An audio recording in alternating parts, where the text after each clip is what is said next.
In a world where will is a pitiless force that makes every day a trial, there was one thing for Schopenhauer that helps make existence worthwhile.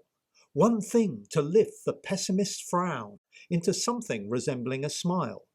A slither of genuine nourishment for the hunger in our hearts. Schopenhauer found consolation, sometimes, in the arts. He played the flute almost every day for an hour or so before noon, during which he routinely turned to Rossini for the fun of a good bouncy tune. But even more than the pleasure of direct participation, his cure for the ills of the tyranny of will was artistic appreciation. Music, painting, literature transport the imagination, taking our minds to another place, a fleeting liberation, away from our own existence, away from the run-of-the-mill. Through art we experience, if just for a moment, a world free of will. A moment when time and space and life and longing all stand still.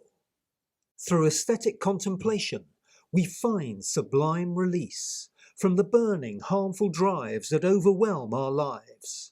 Art takes us out of ourselves to find an inner peace.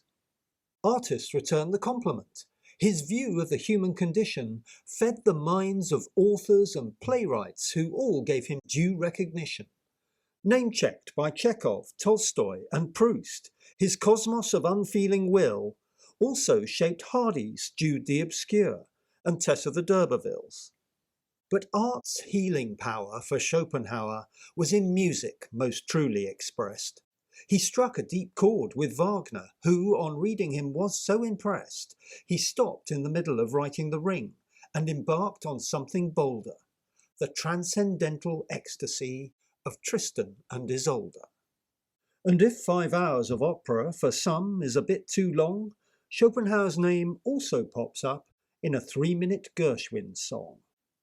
A colourful literary stylist, his own writing is widely praised and compensates a bit for the bleak issues that he raised. For a metaphysical vision, it's hard to find anything worse than his vicious, violent, mindless, pointless, dead-end universe.